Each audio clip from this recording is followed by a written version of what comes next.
Gracias, doctora Clara Sandoval. Le concedo la palabra al doctor Jairo Ricardo Pinilla González, biólogo genetista de la Universidad Javeriana. Gracias, doctor Pinilla, por acompañarnos.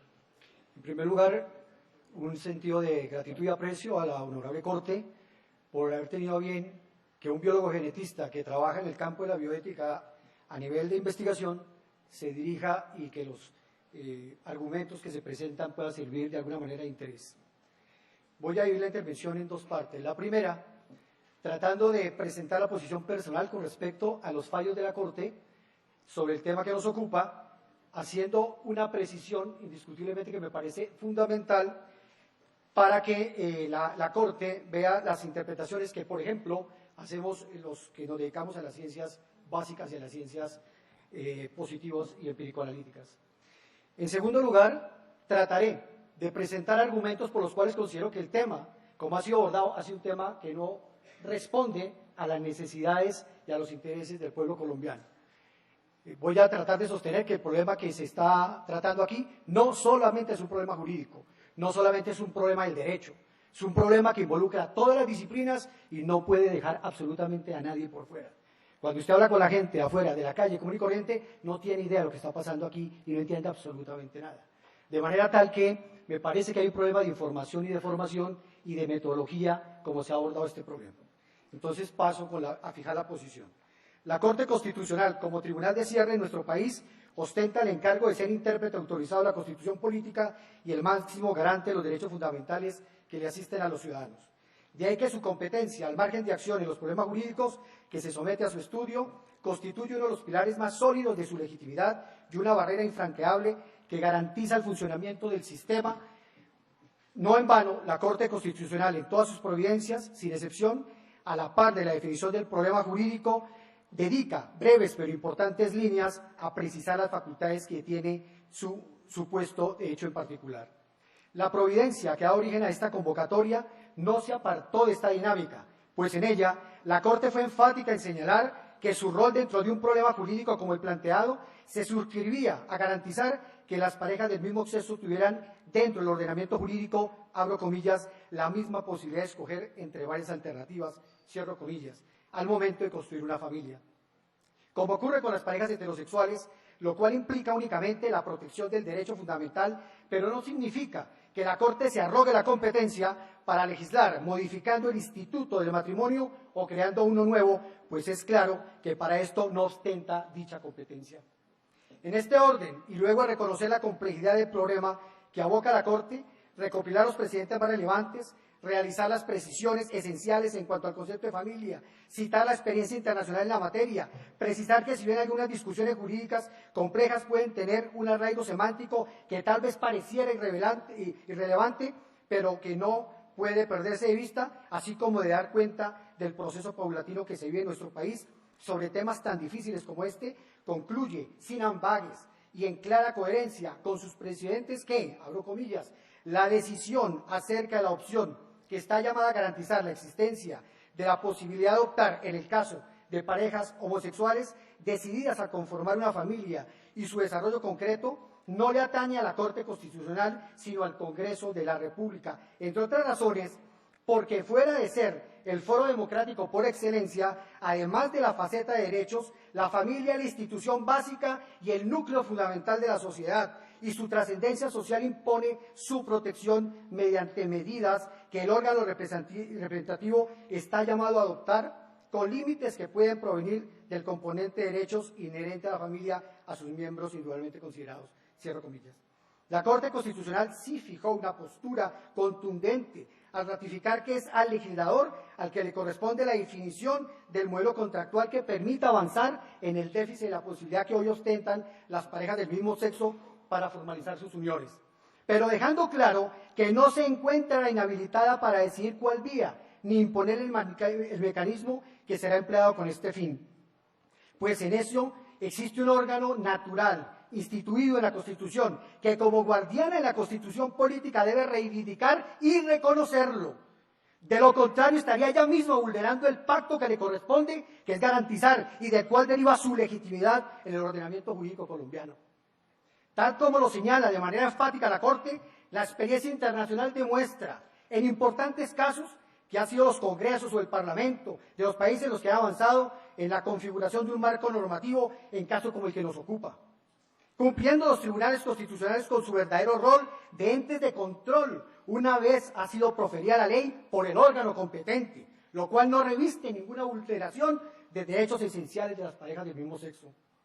Un claro precedente constitucional que ha sido ratificado en otras providencias indica que, abro comillas, en la medida en que existen diferencias entre parejas homosexuales y las parejas heterosexuales, no existe un imperativo constitucional de dar un tratamiento igual a unas y otras, por lo cual es preciso establecer que en cada caso concreto la situación de uno y otro tipo de pareja es asimilable como presupuesto para entrar a determinar si la diferencia de trato resulta discriminatoria. Cierro comillas. Lo cual aún más los límites del Tribunal Constitucional en esta materia.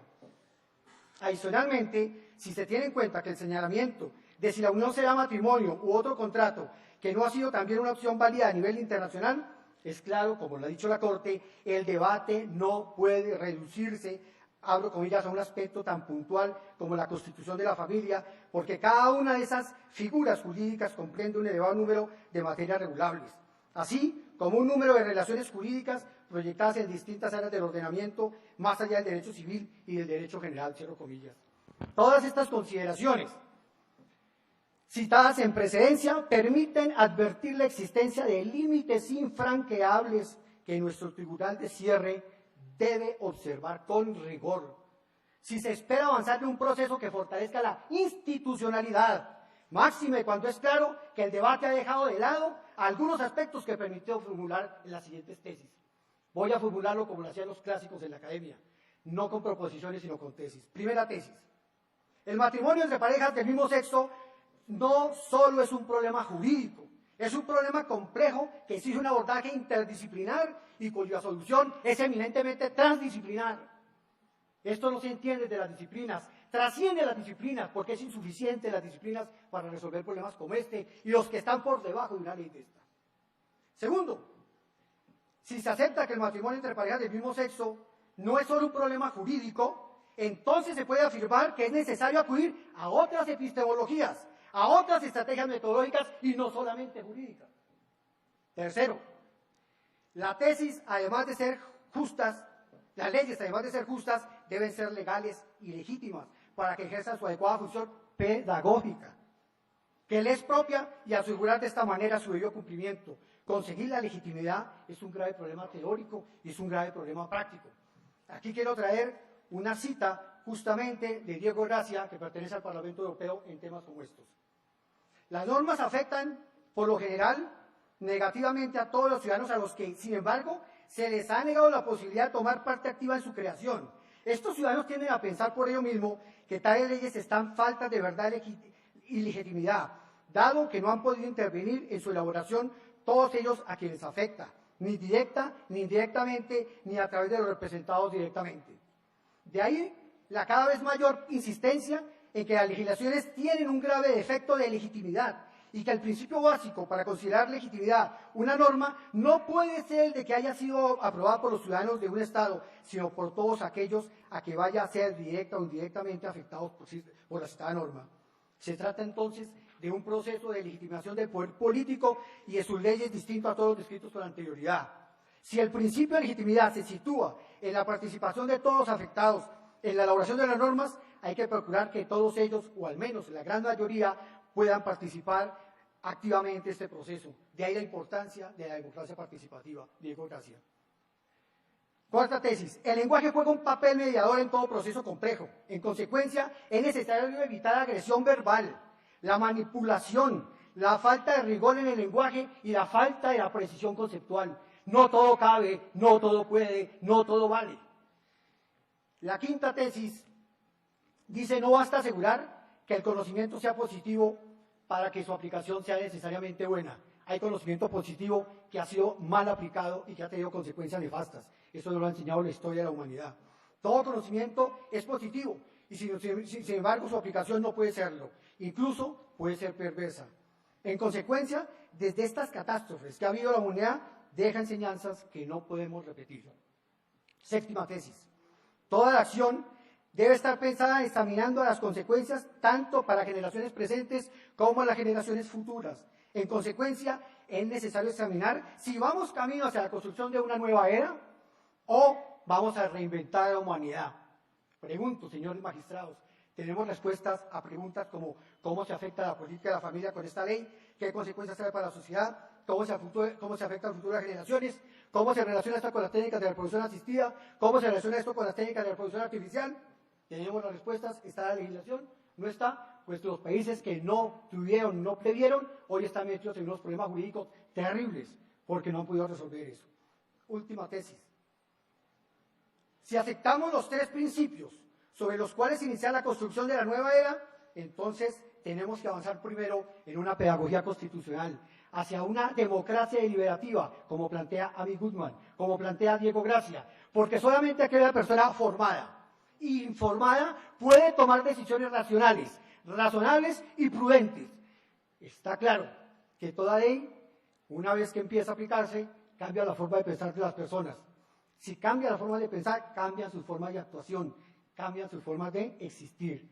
Lo que se va a legislar no siempre es el reconocimiento de una minoría, es un cambio de vida, un cambio de concepción, un cambio de mundo, y esto no se puede hacer solo en un tribunal. Gracias.